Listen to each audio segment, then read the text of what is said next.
देशमुख यांचं मंचाकडे आव्हान होत आहे. सर्व लोकांना विनंती की त्यांना त्यांनी सन्मान व्हावं.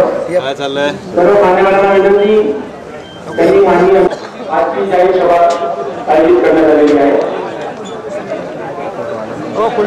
सर्व मान्यवरांना विनंती करतो की त्यांनी सन्मान व्हावं. लातूर जिल्हा उद्योग समूह चे अध्यक्ष संजूराजे वडगावा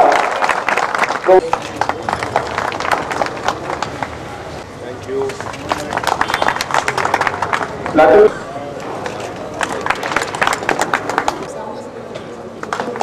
आदरणीय गव्हर्नरना याचं स्वागत करावं.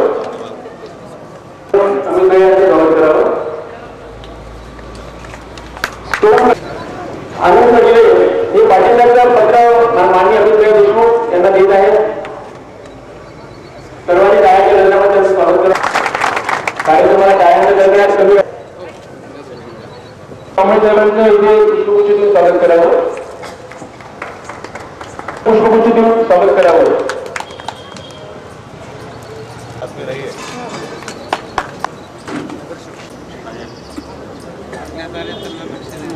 आजच्या कार्यक्रमाचे अध्यक्ष माननीय अमित भैया, माननीय कांबळे साहेब आणि सर्व औद्योगिक संघटना, कामगार जाहीर सभेत मी आपल्या सर्वांचे स्वागत करतो. व आज वेळ जी आलेली आहे ती निर्णय घेण्याची वेळ आलेली आहे. निर्णय काय घ्यायचा आहे?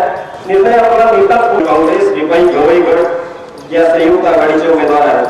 ते यशस्वी उद्योजक आहेत. त्यांनी वेगवेगळ्या संस्थेच्या मार्फत काम केले आहे. ते कर्तव्य म्हणून लक्षात 1 लाखाच्या लीडने विजयी करावा. विकास लातूरची प्रगती साधली जाईल. विकासाचे बी लातूर जिल्ह्यासाठी आपण अभिप्रायाच्या हाताला बळकटी द्यावी. मतदार रूपी बळकटी द्यावी.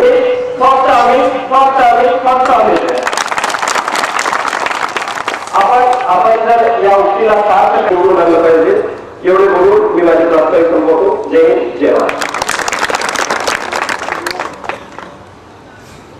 देशमुख यांनी लातूरकरांनी जे केलं ते म्हणजे आपल्यामध्ये पॅटर्न तयार झालेला आहे. महाराष्ट्रामध्ये लातूरच्या उद्योगासाठी, लातूरसाठी त्यांनी जे काय केलेलं आहे याच्या मी आमंत्रित करतो लातूर जिल्हा उद्योग समूहाचे सचिव नितीन भैया यांना. त्यांनी उपस्थित लातूर शहर मतदारसंघातील काँग्रेस, राष्ट्रवादी काँग्रेस तथा रिपब्लिकन आघाडीचे सर्व जबाबदार उमेदवार अमित नागरिक बंधू आणि भगिनींनो, आज आपण या ठिकाणी माननीय अमित भैया महाराष्ट्राच्या विधानसभेची निवडणूक आहे त्यासाठी अमित